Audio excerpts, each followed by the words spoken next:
आज आपको एक ऐसी घटना से रूबरू कराने वाले जिस घटना को सुनने के बाद आपके भी रूह कांप जाएंगे कि कैसे इंस्टाग्राम के दिल ने एक लड़की की जान को खतरे में डाल दिया और खतरे में डालने के मर्डर हो जाता है। तो आइए इस घटना को हम पूरे शिद्दत और डिटेल से जानते हैं। तो सबसे पहले चैनल पर नहीं हो तो सब्सक्राइब कर लीजिए। आप वीडियो कहाँ से विजिट कर रहे हो अपना प्यारा सा नेम एंड सिटी नेम हमें जरूर कमेंट बॉक्स में बताइए। आइए इस घटना को हम स्टार्ट करते हैं, जो कि कर्नाटक से मंडलापुरम जिले से लगे एक गांव से, जहां रहती थी एक दीपिका गौड़ा नाम से लड़की, जिसका उम्र 28 साल था और वो प्राइवेट स्कूल में पढ़ाने का काम करती थी। प्राइवेट स्कूल में वो पढ़ाने के साथ साथ वो इंस्टाग्राम पे रील्स वगैरह भी बनाया करती थी और साथ में उसका शादी भी हो चुका था। उसके पति का नाम था लोकेश गौड़ा और 7 साल का एक बेटा भी था।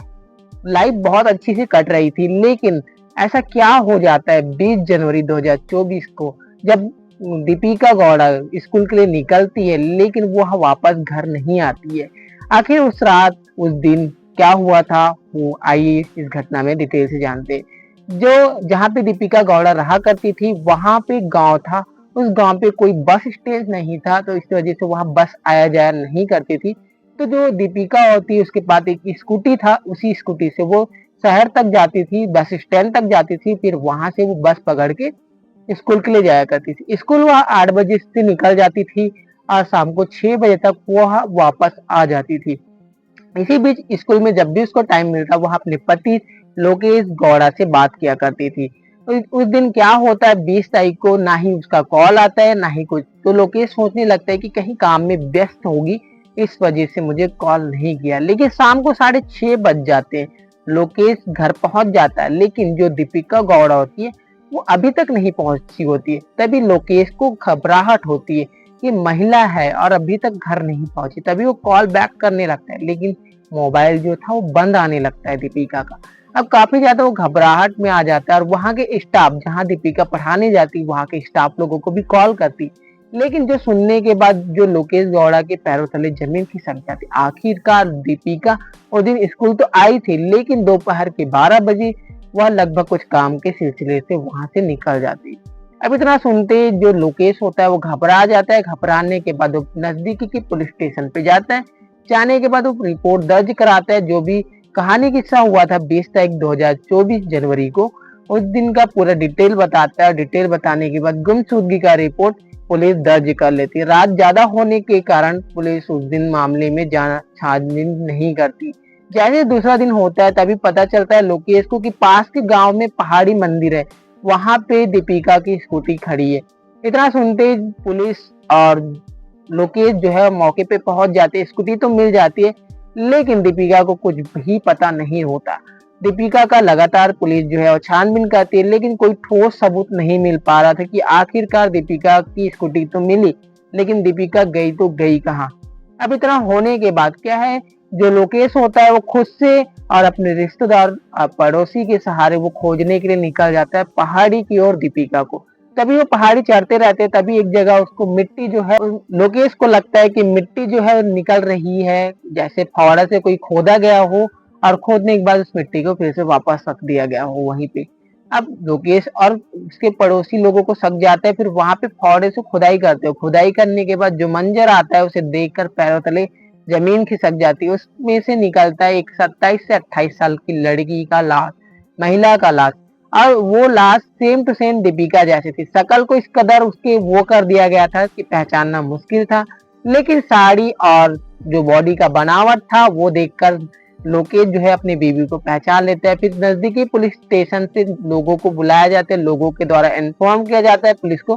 पुलिस जो है मौके पे पहुंचती है। पहुंचने के बाद शव को बरामद करने के बाद उसको फिर वह पोस्टमार्टम के लिए भेज दिया जाता है। सबसे पहले शक जाता है उसके पति लोकेश पर, क्योंकि पूछताछ किया जाता है कि आखिर शादी कब हुई, किस तरीके से रहते हैं। तो सारे पड़ोसी वाले बताते हैं कि 15 दिन पहले ही लोकेश और उसकी बीवी दीपिका का झगड़ा हुआ था। जब ये सब चीज सुनने के बाद लोकेश से पूछताछ होता है तो लोकेश बताता है कि जो मेरी पत्नी है उसको इंस्टाग्राम पे रील्स बनाना बहुत ज्यादा पसंद था और वो धीरे धीरे पॉपुलैरिटी भी आ रही थी, फॉलोअर्स भी गेन हो रहे थे। लेकिन बात एक चीज थी कि उसी का गांव का लड़का था नीतीश नाम का, जो कि दीपिका का हेल्प किया करता था इंस्टाग्राम पे रील्स वगैरह बनाने में। इस तरीके से उसका हेल्प हुआ करता था। लेकिन दीपिका जो थी वो नीतीश को भाई ही बोलती थी, लेकिन जो नीतीश था वो भी दीपिका को बहन ही बोलता था, लेकिन आस पड़ोस वाले उसको तरह तरह के बातें करते थे। इस वजह से उसके कान तक, लोकेश तक पहुंच जाती है ये बात और दीपिका को सख्त मना कर देता है। इस वजह से उनका झगड़ा हो जाता है। फिर उस दिन से दीपिका जो है क्या होता है, नीतीश को इंस्टाग्राम पे, व्हाट्सएप पे ब्लॉक कर देती है। ब्लॉक करने के बाद अब नीतीश जो है वो घबरा जाता है क्योंकि उसका कहीं भी कनेक्शन नहीं जुड़ पाता है और नीतीश जो था वो एक तरफा प्यार करता था। तभी लोकेश और दीपिका के मोबाइल डिटेल खंगाले जाते हैं। तभी पता चलता है कि जिस दिन दीपिका गायब हुई थी उस दिन सबसे लास्ट कॉल जो था वो नीतीश का ही था। नीतीश को का मोबाइल नंबर निकाला जाता है और निकालने के बाद जब उसका ट्रेस किया जाता है तो मोबाइल बंद बताता है। जब नीतीश के घर पे जाके पुलिस पूछताछ करती है तभी बताते हैं घर वाले कि वो 20 जनवरी से लापता है। अब इतना होने के बाद पुलिस को ज्यादा शक नीतीश पे हो जाता है। नीतीश की लोकेशन ट्रैक नहीं हो पा रही थी क्योंकि उसका मोबाइल बंद था, लेकिन अचानक क्या होता है, एक दिन उसका मोबाइल ओपन हो जाता है और पुलिस जो है लोकेशन ट्रैक कर लेती है, जो कि कर्नाटक के एक हॉस्पिटल से निकलती है। पुलिस जो है मौके पे पहुंचती है। पहुंचने के बाद उसको हिरासत में ले लेती है। हिरासत में लेने के बाद जब पूछताछ होती है कड़ाई से, तो नीतीश जो है पहले तो गुमराह करने लगता है और फिर उसके बाद कड़ाई से पूछताछ के बाद बताता है कि जो नीतीश था वो एक तरफा प्यार करता था दीपिका से, लेकिन उसके वजह से उसकी शादीशुदा जिंदगी पे लड़ाई झगड़ा होता था लोकेश और दीपिका के बीच। ये उसको अच्छा नहीं लगा और दीपिका ने फिर उसको इंस्टाग्राम और व्हाट्सएप पर उसे ब्लॉक कर दिया था। फिर वह कॉल के जरिए से, नॉर्मल कॉल के जरिए से उसको कांटेक्ट करता है। 20 जनवरी को नीतीश का जन्मदिन होता है, इस वजह से वो कॉल करता है दीपिका को और दीपिका को कॉल करने के बाद बोलता है कि आज मेरा जन्मदिन है, यहाँ पे आ जा, हम दोनों सेलिब्रेट करते हैं। लेकिन दीपिका जो है वह सख्त मना कर देती है, बोलती है कि मेरे पति ने मना किया है तुमसे बात करने के लिए, इस वजह से मैं तुमसे नहीं मिल सकती। फिर जो नीतीश था हताश हो जाता है और फिर बोलता है कि लास्ट बार ही मिल लो, इसके बाद नहीं मैं कॉल करूंगा, नहीं तुमसे बात करूंगा। अब जो है दीपिका वो मान जाती है और वह दोपहर के 12 बजे स्कूल से निकलती है और एकता जगह पे जाती है और जाने के बाद दोनों मिलते हैं, बर्थडे का सेलिब्रेट करते हैं, केक काटते हैं। काटने के बाद जो नीतीश होता है वो दीपिका को प्रपोज कर देता है।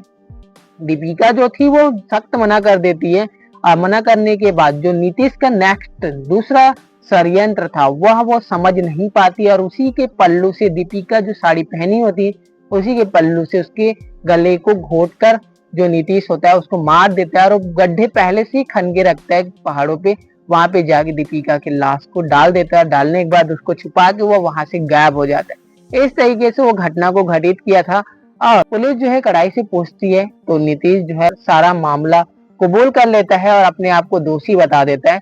उसके बाद आगे की घटना, अब उसको कार्यवाही चल रही है, आगे क्या होगा क्या नहीं होगा वो तो कोर्ट तय करेगा। बाकी इस कहानी और घटना को सुनाना आपके दिलों को ठेस पहुंचाना नहीं था, आपको एजुकेट और सतर्क करना है ताकि आप ऐसी घटनाओं से अवेयर और सावधान रह सके। बाकी एक इंस्टाग्राम पर रील बनाना इतना घातक हो गया, ये उसको एक तरफा प्यार था लेकिन लड़की को कोई दिलचस्पी नहीं थी, वो तो भाई मानती थी, लेकिन जो लड़का था नीतीश वो एक तरफा प्यार कर बैठा और उसने इस घटना को अंजाम दे दिया। आप क्या कहना चाहेंगे इस घटना के ऊपर, वो अपना कमेंट बॉक्स में राय जरूर बताइए। बाकी ऐसी घटनाएं सुनने के लिए चैनल को सब्सक्राइब कर सकते हो। बाकी मिलते हैं नेक्स्ट वीडियो में, तब तक खुद खुश रहिए और अपने फैमिली को भी